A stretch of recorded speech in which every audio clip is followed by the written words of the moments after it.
Ananda Bapak semuanya yang sedang menikmati cuplikan video pada channel YouTube ini. Ananda semuanya yang berbahagia, pada kesempatan hari ini kita akan membahas sebuah materi penting dalam bahasa Indonesia mengenai surat pribadi dan surat dinas. Perlu Ananda ketahui bahwa sebelum ditemukannya gadget atau sebelum populer penggunaan smartphone di dalam kehidupan sehari-hari, orang seringkali menggunakan surat untuk berkomunikasi. Berkirim surat merupakan hal yang biasa. Sering digunakan untuk menanyakan kabar teman yang jauh, mengucapkan selamat atas sesuatu hal. Semua itu dilakukan dengan menggunakan surat.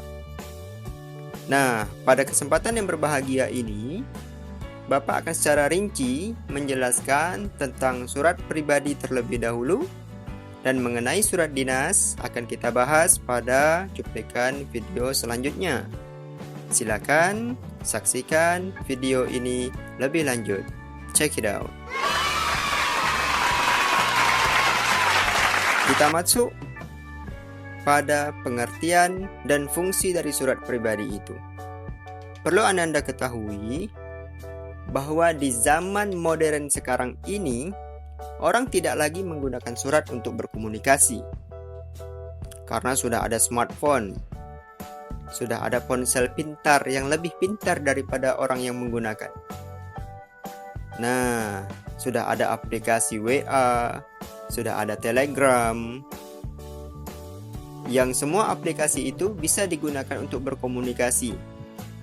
Bahkan, saking canggihnya teknologi, kita bisa bertatap muka dengan orang yang jauh melalui video call atau video conference. Apalagi di era pandemi ini, teknologi semakin digandrungi daripada surat-surat yang ditulis secara manual, ditulis tangan, dan kemudian dikirim lewat pos. Nah, muncul sebuah pertanyaan besar. Lalu, untuk apa kita belajar tentang surat? Untuk apa surat ini kita pelajari sedangkan surat tidak lagi digunakan untuk berkomunikasi di era modern sekarang ini? Nah, perlu Anda ketahui bahwa surat yang akan kita pelajari ini tidak hanya sekedar sebagai alat komunikasi. Surat memiliki beberapa fungsi, yaitu yang pertama, surat digunakan sebagai sarana komunikasi antara satu pihak dengan pihak lainnya. Selain itu, surat juga bisa berfungsi sebagai dokumentasi tertulis. Misalnya, terdapat di dalam surat perjanjian, surat pernyataan, yang merupakan dokumentasi tertulis. Surat juga sebagai alat pengingat. Alat pengingat untuk objek yang telah terlupakan. Nah, ini adalah contoh bahwa surat itu bisa diarsipkan, sehingga arsip itu bisa dibongkar kapanpun jika perlu. Surat bisa sebagai bukti historis untuk menyelidiki keadaan orang, organisasi, atau sejarah bangsa. Artinya surat yang diarsipkan itu bisa menyelidiki keadaan seseorang. Contohnya, pasien rumah sakit yang memiliki riwayat penyakit.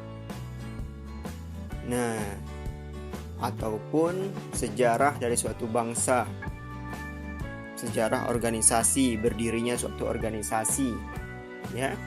Itu bisa dibuatkan surat sebagai bukti historis yang bisa diarsipkan, yang kemudian bisa dikaji kembali, bisa dibongkar kembali surat itu apabila perlu pengkajian ulang. Kemudian selanjutnya, surat bisa menjadi surat jaminan. Misalnya jaminan keamanan, jaminan tanggungan, ya. Contohnya,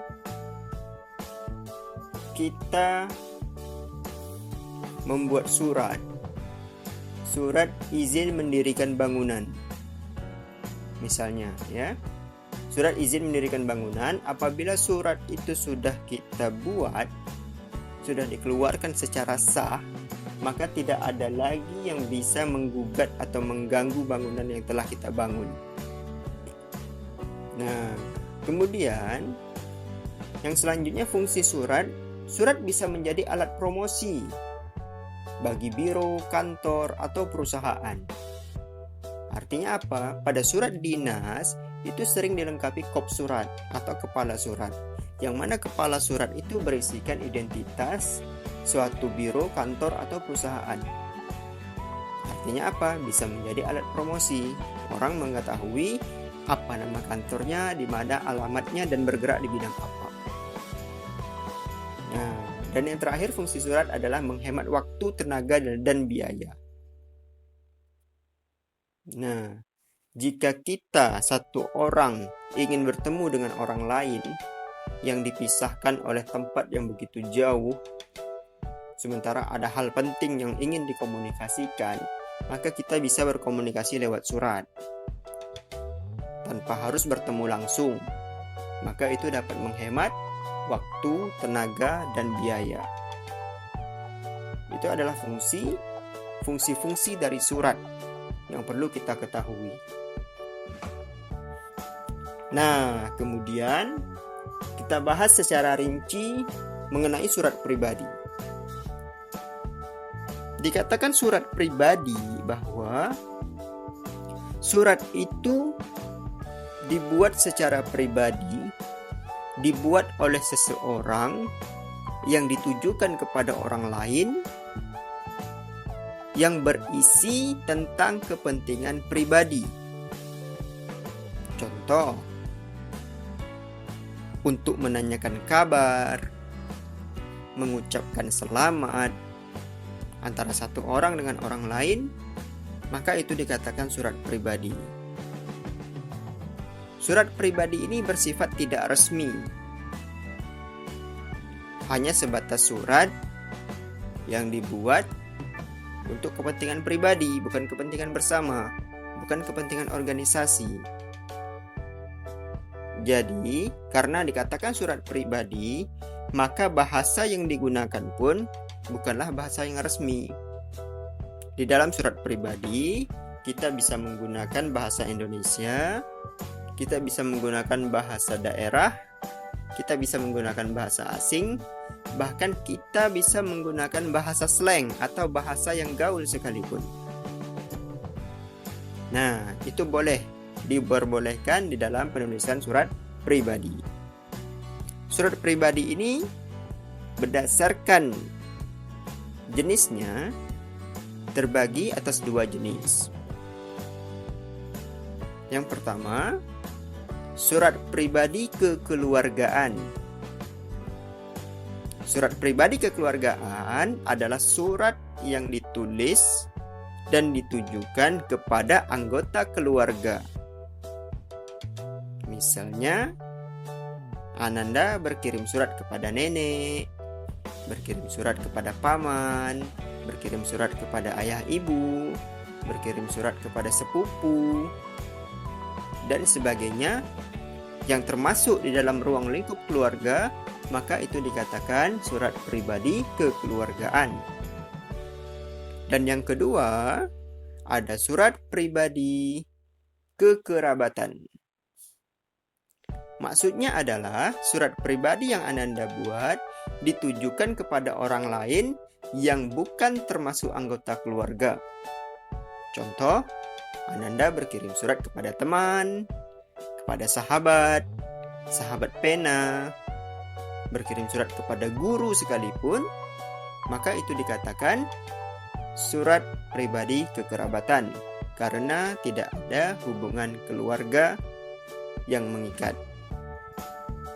Nah, itu adalah surat pribadi berdasarkan jenisnya. Kemudian, surat pribadi juga berdasarkan bentuknya. Surat pribadi juga terbagi dua.